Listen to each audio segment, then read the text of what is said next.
Hey, juniors, how we doing? Today is Tuesday, January the 17th. First off, I hope you have a great weekend. I hope that it was you had some time to relax and kind of recharge a little bit. We do have a short week this week, 4 days, but we do have a lot to get through. So we do need to grind through this and kind of push forward a little bit. Okay.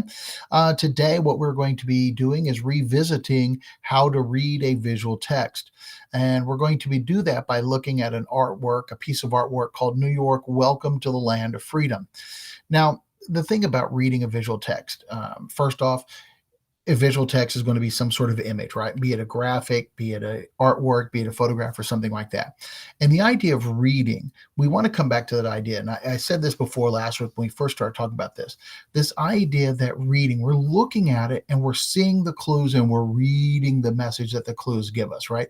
Like these the different elements, be it the color or why this work was created, or what are some related other works by the same artist, right? When we look at those, then we can read the message that the author is trying to convey. Even though it's not in words, we're still getting that message just as if it were in words. Okay. So we're going to continue practicing on that by using this work. The work that we have today is called New York, Welcome to the Land of Freedom.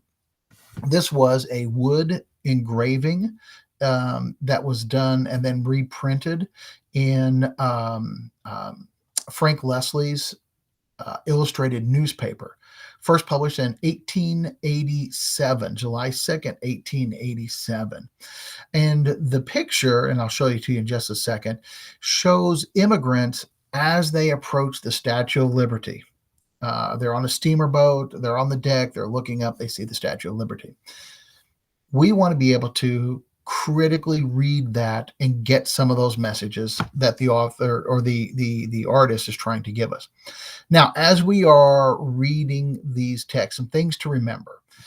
First off, understand that images are produced and used for different purposes. Like there was a reason this artist created it. There was a reason the artist wanted to do it a certain way, right? It was maybe an ad versus a magazine illustration versus a political cartoon, right? All of those things go into it. So we want to start by thinking about that. Also, remember that the artist makes conscious choices. Okay.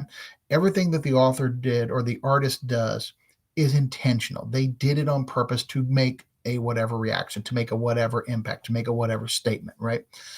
So you do need to remember that. You will see this based on your own experiences. Okay. So it's okay if other people interpret it differently.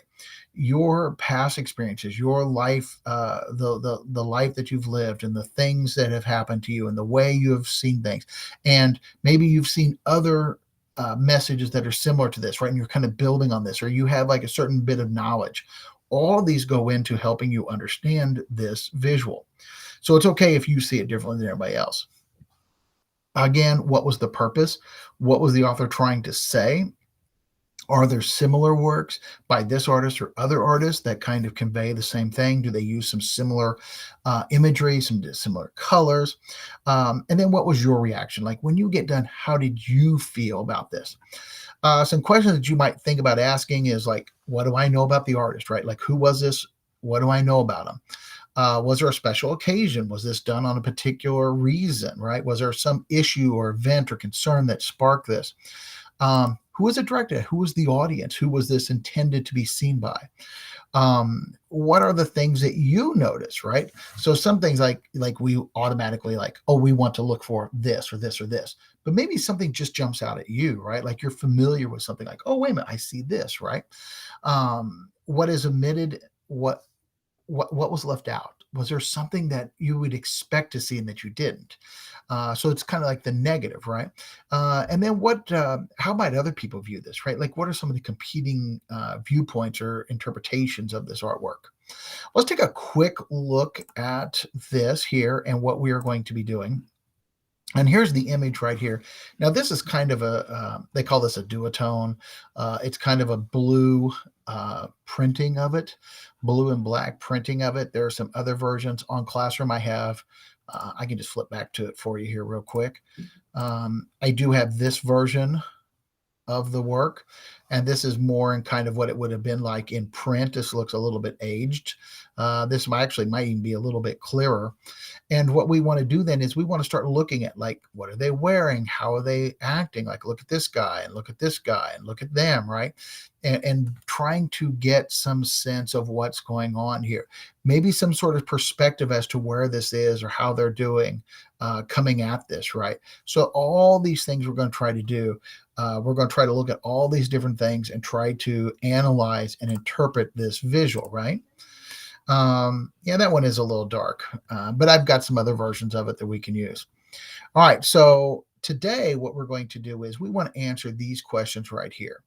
And we want to think about, just the visual, the different parts by looking at specific pieces, titles, any kind of information around the outside.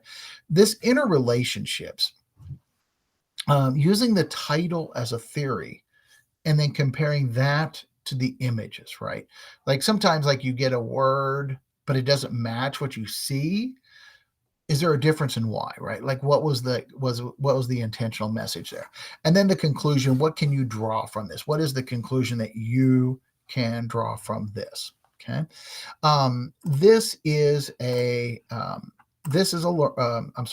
practice assignment. Okay. This is a practice assignment, but we do expect everyone to do this.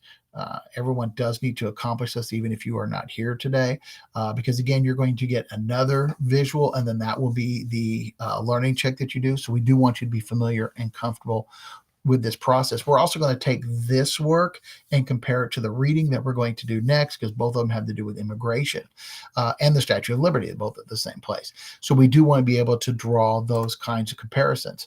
So today, as you're working, please make sure that you reach out to Miss McGuire or I if you have any questions, and good luck, everybody.